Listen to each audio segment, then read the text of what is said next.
This is my AI observation of the week. The amount of correspondence I get now where it's so obviously just written by AI. And I feel like everyone I talk to is like only using this like incredibly powerful and amazing technology just to write their emails. And it's like, where's our flying cars? Most folks are using AI all wrong, and they're not understanding the power of what it can do. I fully believe that. And I want you to tell me how people can get past that. Yeah, so from my perspective, there's been like evolution of first there was ChatGPT that I Mhm. use, Mhm. and you go in there and you chat with this chat bot, and you're just mesmerized by like how Sure. powerful it is. And you're like, wow, this is giving me a new way to get information that I can understand. And then there was phase two of that, which was like projects or things that would remember context from Okay. previous Yep. conversations. Yep.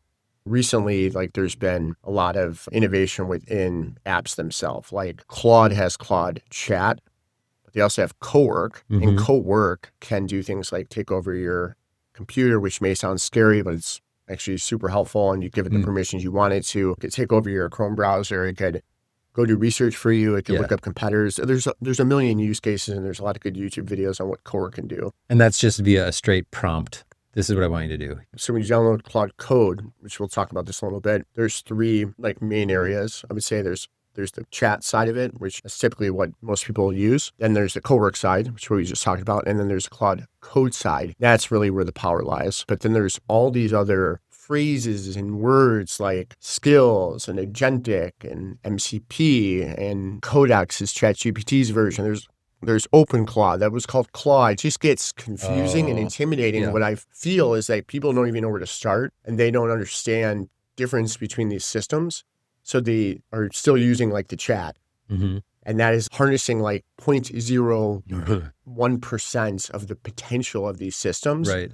that I'm proving in real time how it's helping me, our company, our business by taking away a ton of mundane tasks from our team, by being more accurate, by providing information way quicker, and doing all these things that otherwise you would need analysts for and you need a ton of time for. That's pretty wasteful. Walk me through how you get through that barrier of doing some of the things you want to accomplish in code now. Is that what you're saying? Like without, you don't have to know how to code. That's the other thing, right? You hear that and you're like, Claude Code, I don't know how to code. I don't Right. know anything about computers. And I've shown people this in person enough times to know that the key thing that you need, the only thing that you need is to be curious and to ask dumb questions to it. I'm very good at asking dumb And then questions. following basic directions. Like Okay. that's all you need. Right. And the other thing you need is to give it a very clear objective or problem statement that you want to solve. You don't give it a solution. You'll notice I didn't say that. You don't want to say, I need you to go do this for me. I found the most effective way is to talk about a problem that you want it to solve, and it will give you solutions to solve those problems. Okay. Sometimes in ways that you didn't expect, it can be a lot more efficient. And it does that through writing code that then you could access and reuse and build on. So I feel like the second half of that sentence is where a lot of people might get like, you can access that code and then build like, Yeah. I don't know how to access code. Like I couldn't even read the code. Like I get that Claude could create the code and I wouldn't need to understand it, but So I get that. And I get that's where people get stuck and they're like, well, I'm just going to not do that. It goes back to that first thing. Just lay dumb sure. and ask questions. There's nothing to go figure out. I work out with a good friend every morning, and he's building like a coaching website for himself. And we've been talking about it for a while. And he came in and I showed him how to do this. And he's like, okay, now I got to go research on how to go to GoDaddy and point the domain to this. I go, no. You don't go research that. You literally say to it, hey, I want to take this website live. That's a good example of like, you don't try to provide the solution. You're like, I just want to like take my website live. And then it'll prompt you with things like, well, do you already have a domain? Yes, I do have a domain. Where's it hosted at? I think I bought it at GoDaddy. Great. Here's the instructions for GoDaddy. By the way, click this and we could help you connect it. That's what I'm talking about. If you just follow directions, now he has a live website, but you get there by not being intimidated by the word code, Right. or like how to get something live, and you click the tab that says code and you just give it a problem and you follow the directions and you just keep asking questions like why and how Yeah. and then you just keep going. I think it would be worth it to just spend a moment on the website example, because I think everybody has a familiarity with websites, of course. Yep. Whether they've ever built one, been part of building one, they've absolutely used one, right? And so for whatever it is, to really explain how over lunch you built a website, literally all you're doing is saying, I want a website that is for XYZ and it needs to do, how detailed is that description? Not very.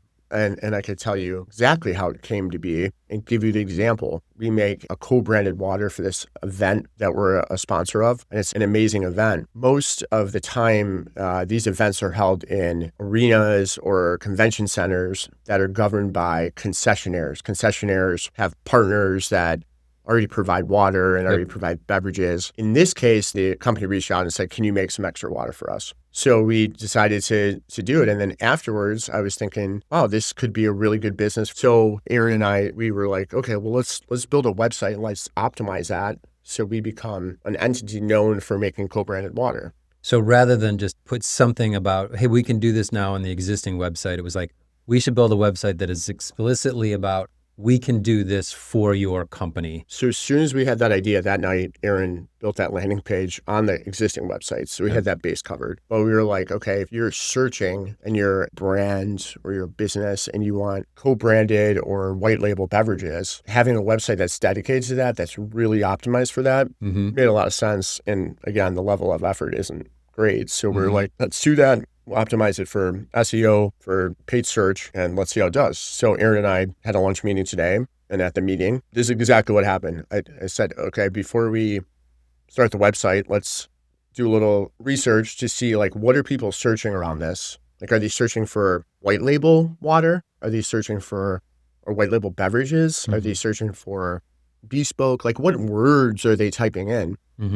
Because that's really important to understand. So Erin goes to Claude and she's asking, what's the demand for these keywords? On my end, this does require a little inherent knowledge that you understand that Google will give you a free toolkit inside Google AdWords to do keyword research. So I go in there and I type in white label water and it gives me all associated keywords with that. Okay. At the same time, Erin is doing her discovery and she finds out through Claude, this search volume on white label isn't that great. But on custom water or custom beverages, it is. So there was more time up front talking about that and landing on, okay, what direction do we want to go in than there was actually building the website. So then we took that information when we landed on it. I think the domain we landed on was like custombrandedbeverages.com. And basically put that as an initial prompt in Claude to say, we want to build a website that's very optimized, Claude Code, for that keyword. And we also want to make sure we're optimized for all these other keywords. And Anthropic just came out with this design skill. And I literally just said, use Anthropic's new design skill to build a website that focuses on this and ensure that whoever is looking at this website knows that Craftsmith Beverage, our co-manufacturing partner, the company I own, we make this, we're certified in all these things. Go check out our website, grab the information off of that. And here's some examples of the stuff that we already did. That was my prompt. And I hit submit. It came back asking me some questions. Like what? Where do you want these leads to go when someone submits a form? Yep. And my answer was, well, I don't want yet another database on our side. I want to send them to Craftsmith's website. Got it. And it's like, here's all the ways that you can do it. I just followed the directions of what it said. And I got my burrito. She got her tacos. I was like, wait, what? Because we were like literally just ordering. This was a fast food Mexican restaurant. You're standing in line at Taco Bell building a website. We sit down. It was just like a fast casual Mexican restaurant. Sit down, chips and salsa come. We're eating them, right? Burrito comes. By the time the burrito was there, literally it was already starting to generate the website. By the time I was done eating, I had the website done enough where it looked good. Yeah. It's not live. It's what's called local. So like initially what happens is everything gets stored like on your computer and they call it local. And you can click on a link that it gives you and it opens it up. Right. The next step after that, again, you don't even have to know anything. You just have to ask it like, well, how do I take this thing and get it live? You know, how do I make it available to the world? Right. Even if you don't know what live means. When you need to buy a domain and you walk through the whole thing and then I'll walk you through it and then you connect it and all of a sudden you have a live website. That's just an example of like how much easier this stuff is today and how you could solve for it than before. All right, I want to bridge it to the notion of people are just using AI for everyday tasks. Write my email better, build this presentation deck better, whatever. Building a website isn't an everyday task, but it's a very clear, like, I have a problem, I need a website, I don't know how to do it, I have to call somebody, I got to research. No, you don't have to do anything. You just have to say, I want to build a website and this is what I want it to be called, this is what I want it to do, and boom, before your tacos show up, it's there. Yeah. The next step is, what are the other problems that you can identify that might seem like I wouldn't even know how to begin to solve this, that you can quite literally just ask Claude Code, describe your problem. Like, is there a methodology, or am I even overthinking it? There's no methodology. It's articulate your problem. And You could be someone that has no interest in any of even having a website, right? And maybe you're just annoyed at volleyball games that you have no idea what the schedules are, or you want to communicate better to parents, right? kids sports activity. Kids I sports. think So my everyone daughter can does- relate to that. My daughter has travel volleyball. Yep. You never know when the games are going to start. You don't know Yep. when they're reffing. You don't know any of this stuff. And then the games are on. If you're not there, you can't really see it. So like, you can literally just like tell it that's the problem, and it'll give you ideas on how to solve it. It might say like, oh, let's build this internal messages thing. Or it might say, okay, would you want to live stream on YouTube with your camera? And it'll give you what's called an API, which might sound intimidating, but it Well, I want to hold on that for a second, because what you started by saying was that the jargon can get really overwhelming. And, you know, I can't help but use you're some right. jargon. You know Yeah. this shit, right? Yeah. But I think that's important, that even if Claude comes back and says, hey, there's an API for this, and you're like, I don't know what that means, you can just Exactly. say, I don't understand, and it will, oh, let me explain it this way. It happened to me today. Like I didn't know what it was asking me to do, or it was confusing the way it was asking me to do something. And I simply said to it, like, can you please explain what decision you want me to make? And it re-explained Whoa. it. Yeah. And it restated it in a way where I completely understood it. And it was like A or B. I clicked A and it was done. That is what I'm talking about. Like it is so untapped in the amount of humans I talk to that haven't even tried this. It's so untapped. It's like there's not one person who's listening to this podcast that can't do any of this stuff within one day. I mean, maybe it takes you a little bit longer because it's asking you to do things. You're like, I don't want to sign up for this account. But if there was a gun to your head and you said you had to build a website within 1 hour, there is no way that you cannot do it. Yeah. I might not articulate this well, but maybe you can add to it. So I think your point about be curious and be willing to ask dumb questions, like have some humility, right? And why wouldn't you? You're only interacting with a machine. It's not like someone's watching you do this and like, man, Joe, I couldn't believe you didn't know how to do that, right? So set that aside. But I think for the most part, everyone still approaches this technology as a tool. And when you do that, it is, I am the tool user. This is the tool. I have kind of an authority over the tool, right? Whereas this is very different, where you just said, I don't know what you want me to do here. And it said, let me rephrase this and help you along with it. Kind of changes the relationship between, like, this isn't a tool. It's like somebody that has way more knowledge than you, but is there to help you. That's exactly right. I mean, you can state your level of knowledge to like, hey, talk to me like I'm a third grader. And you might want to do that because it might feel intimidating. But as you start to get into it, you'll realize that it's not that intimidating. The words code and skills. Like, do you know what skills are? Like, No. like, have you heard of skills? Like, people talk about skills. This is like the simplest thing, and it's so simple that it's genius. Skills are very, very clear written statements in what's called markdown files. Sounds intimidating, right? You know what a markdown file is? No. A file without any formatting. That's just words. Okay. That's all it is. Text file. So like, for example, if you save a Microsoft Word file, there is a lot of like formatting within that file Sure. that a computer has a hard time reading. So these systems were smart in that they're like, just give me a markdown file with like none of that crap in there. Just tell me what you want. That's what a skill is. So you can give it a skill. Like I was talking to Erin at lunch. She's like, yeah, when I go into Claude, sometimes it forgets, like Claude Code might forget this thing that it told me to do yesterday. So you could solve for that by saying, create a memory .md file, markdown, and you say, hey, when I open you every morning, I want you to look at my memory file and just remember these things. You could literally write that. Like that. That's what I'm saying. Not code. You just write, remember these things. Remember that my name's Aaron and I'm probably drinking coffee at 10 a.m. and I want you to say hi. That kind of crazy. You can You can also train it to do designs. You can say, here's my brand colors. Those are skills. But it sounds intimidating, right? But if you break it down, it's like the easiest concept. Yeah. Because you're like, oh, it's just like literally a file of my likes. There's probably some people listening who've had an executive assistant or maybe have been an executive assistant and really understand the power of that role in terms of, I know what Joe needs before he has to ask me for it, right? It's a little bit of that. Now imagine that your assistant knows way more than... Here's the crazy part too. You can also have it generate you markdown files or MD files.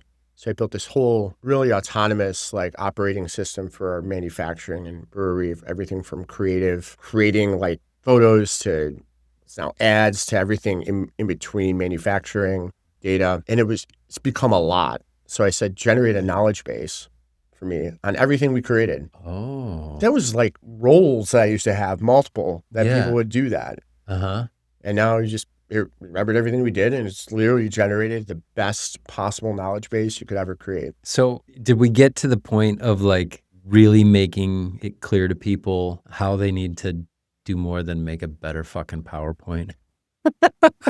Like, I hope so. And we could sum it up in 4 steps. Good. Okay. 1, you have to be curious. 2, you have to be able to identify a problem that you want to solve very clearly. 3, download Claude Code. Download the Claude app. And in that app, it says chat, cowork, and Claude Code. Click Claude Code.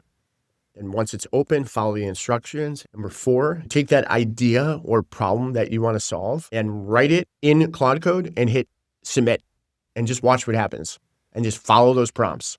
Okay. When I first started to realize the power of this, on one computer screen, I was working on the business. And then the other screen, I was like, hey, I could create another instance of Claude Code. I use what's called Terminal, and I could work on something else. So on the other end, I'm like, well, I'm going to build a personal productivity app. And I started doing that on the other side. And I was solving a bunch of different problems over here. So you could solve like all kinds of things. And you'll start to realize how many problems you have. Like right now, that sounded weird. Not how many problems you have. You start to realize how easy it is to solve problems. Like my wife wanted to buy, I know I'm like blabbing on, but this is another fun story.